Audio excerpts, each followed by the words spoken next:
Hey everybody, it's Chrissy Key Rollins here, and I just wanted to bring you a few facts that I've come across about the coronavirus that are updates that are not getting posted everywhere that I see. Whenever I turn to social media or engage with the media at all, I'm seeing a lot of information that does not include this. So when I came across this, I wanted to make sure that that more of you had access to it. So do your own research by all means. This is just information that I came across that I have found to be extremely helpful in dealing with this this current outbreak situation that we're dealing with. So first and foremost, from what I have heard is that this virus does not impact kids' health. Now, they can be exposed to it, they can be carriers of it, they can still hand it over to other people, but for all the parents out there that are very concerned about their young ones that are in good, healthy conditions being susceptible or coming down with an illness, from my understanding, it is not as much of a concern as older population, okay?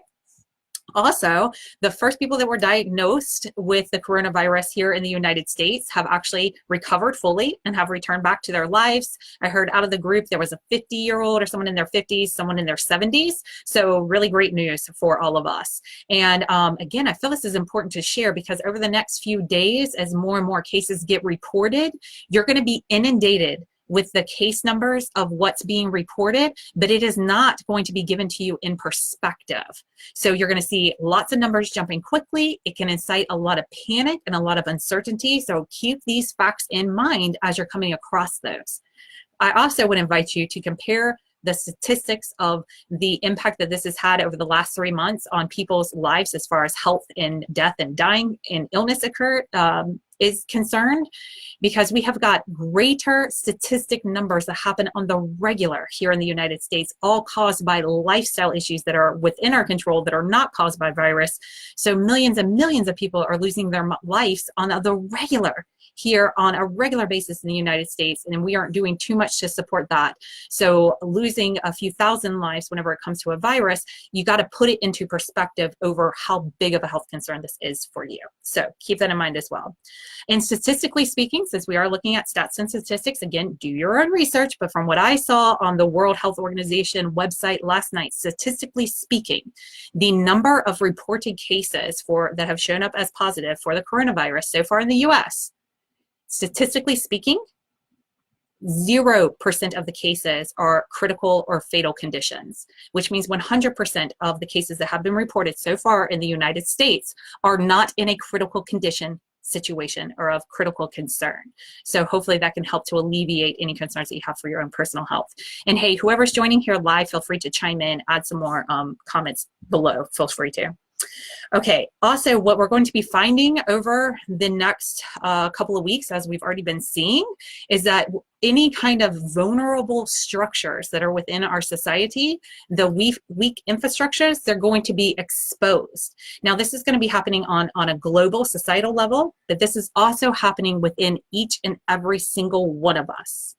Vulnerabilities, where you are not being proactive, where you are not showing up and giving yourself the support that is needed in order to live the life that you desire, those vulnerable areas within yourself are going to be exposed. That's why it feels like such a tremendous impact, even if you don't have the virus showing up in your world that you move around in. It's still showing up in your internal world, shaking things up. So vulnerable systems and structures are going to be exposed. We're going to be a lot more privy to the weaknesses there. Again, societally and within yourself. And it's important because you've been asking for things to change. You've been asking to be in a different situation, to have more support, more balance in your life. And in order to do that, we have to become aware of where our systems are breaking down inside of us, and not just on the health level, but on the internal, emotional, mental, energetic level as well. And again, a lot of the things that are concerns right now, if we had been more proactive as a societal, as a people, as individuals, being more proactive in your health, more proactive as a society, to put more proactive measures in place, a lot of the instability that we're feeling right now wouldn't even be a factor. So it's a great time for you to do self-inventory over where you could be more proactive moving forward to better advocate for yourself and better support yourself all times, not just in those crisis times. It is also a time where we are getting the opportunity to realize where our control lies. Hey, Miss Mary. So good to see you here. Hope you're doing well. Me and Keely send all of our love, and maybe I can have her come over here and wave real quick and say hello. Sure. Miss Mary just popped on and said hello. Yep. You're not going to be able to see or like have her talk to you, but her little face is right here, and you can wave to her so she sees you. See? Hi.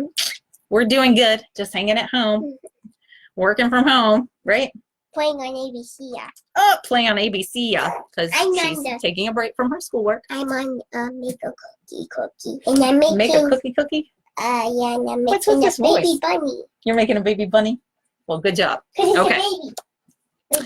Also, on another side note, we have all of our loved ones impacting our environment by being in our house and around us all the time. And we don't always have the space or the freedom to move about the way that we are used to. So I'm going to do a whole nother live on how to support your household during this, this challenging time to keep the peace in the household and everything flowing nicely. Let's see, what else do I have on my list here? Okay, this is the other thing that I think needs to be addressed, because we're inundated with a lot of information that can trigger a lot of fears and a lot of worries and a lot of concerns. While we are being shown that we do not have control over what is happening around us, or we have limited control over what is happening around us, we are also finding that while we have little control over it, we make a big impact on it. So we're having the opportunity to see how we show up matters and how it affects other people, and not just how we show up with our words and our actions and all of our physical form, but how we show up energetically. What are you carrying with you in these unseen realms around you that could impact other people? So I think that these are some great reflections to take away on. And I think there was something else I was going to say. Let me see if my mind jogs when I look at my notes here. Oh, the fearful thoughts. Fearful thoughts. So while we are, seeing we don't have control over everything, and we're putting our control in our proper place, while we don't have control, we do impact what's around us. And we don't just impact what's around us with our words and our actions, we also impact what's around us with our energy. If you are moving about this world in a fearful manner, not only are you lowering down your own immunity and your own defense mechanism, but you're actually sending out those same vibes to those that are around you. So I say this not to be aware, but be aware of the energy that you're bringing to your business, to your kids, to your partners and spouses, to one another. And as we start to emerge eventually one day down the road, as we start to emerge and re-engage with one another, becoming more aware that you cannot control what's around you, but you do impact it. So your energy matters, your thoughts matter, your happiness matters, and all of this, all these thoughts, all these emotions, they are energetic form. You're like a conductor and a barometer that can read these energy waves of emotions. And fear is just another flavor on the emotion spectrum.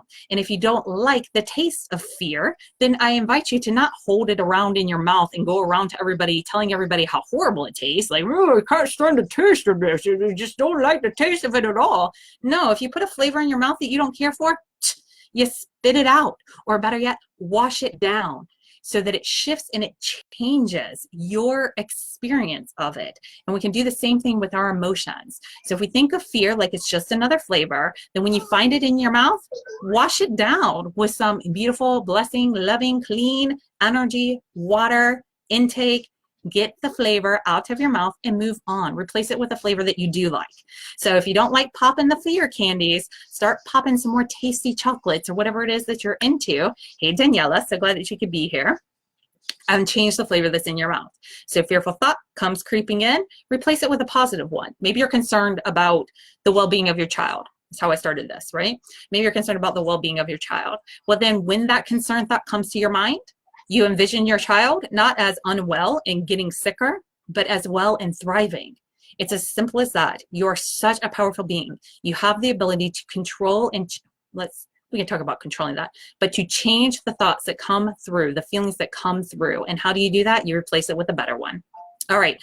If you have any other coronavirus facts that would be helpful and inspiring and uplifting and positive, and I'm not sharing these things so that we just have, oh, nothing to worry about, let's go run around the streets. I'm not saying that. I'm just saying where you focus your attention matters. And there's as much good news as there is bad news out there. So we have to make sure that we are shining our lights, that we are sharing it with others, and that we are keeping our focus on the fact that we are going through something, which means there's an end point. This too shall pass. We'll make our way through it. And along the way, it can be as uncomfortable or not as we allow for our own environments to be within us.